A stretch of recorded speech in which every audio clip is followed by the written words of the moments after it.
much. Well, it's time now to check in with our Yeah. resident financial guru, Andy Mattingly, from our sponsor, Forum Credit Union.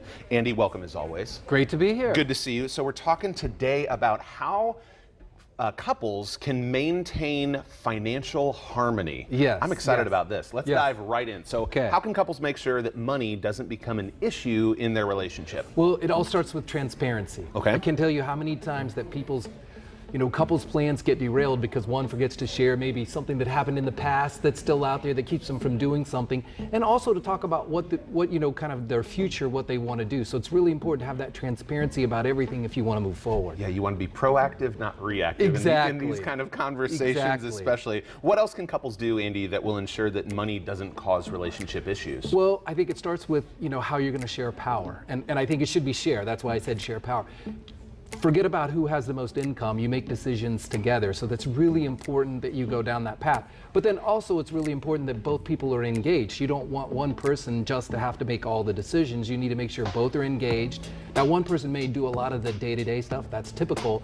But you both need to be engaged in that. Yeah, my wife and I have learned that she is very micro and I'm very macro. It Yes. took us some time to understand that, Yes. but now that we've got that in place, And so you just work right along, yeah, right? and it operates beautifully. Exactly. Yeah, funny that when you have a conversation about it, Exactly. you've got this relational harmony. So are there any other important topics that couples should discuss regularly when it comes to their finances? Yeah, there's a couple. One is if your significant other has a financial habit that annoys you, you should probably talk to them about it. One of the big ones is usually there's one person who likes to have real-time alerts Yeah. and always wants to know, why did you spend this here, there? Is this really a charge? And the other person feels like that's their money's their spending is being tracked. So you should probably talk about that and work together to kind of come up with a way to make sure that doesn't happen.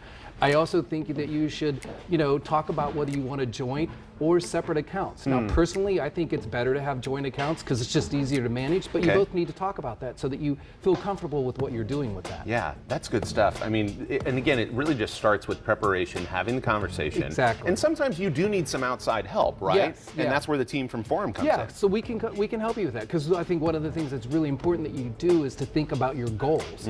You set goals out there, and so you want to review those goals every 6 months or a year. And so if you're working with someone on our team, we can help you get through those things because that's really important. Yeah, and there's a difference between just operating and actually planning this out and having Yes. a goal, something to aim for, Yes. as opposed to just floating around and wondering, why yeah. is this happening? Yes, it's Yeah. so important. And also when you have goals, if you talk about it, then you can see the reason why the actions that you're taking are leading to your goals. Because Yeah. you can have goals, but then you need kind of like, well, what are we going to do to get to that goal? So like if it's to save for go on vacation, well, that's our goal, but how are we going to do that? Yeah. Well, that requires some action. And so you have to work together, and like compromise is one of the things that I talk a lot about. Yeah. You have to compromise. Yes, It's you do. very important to compromise.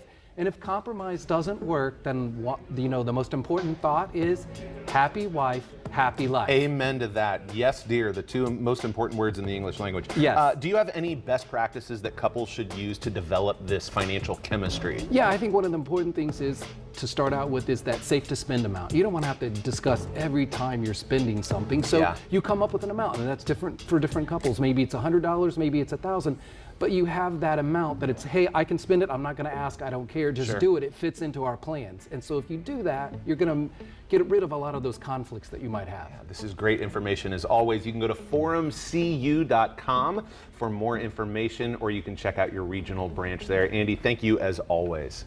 Glad to be here. Hey.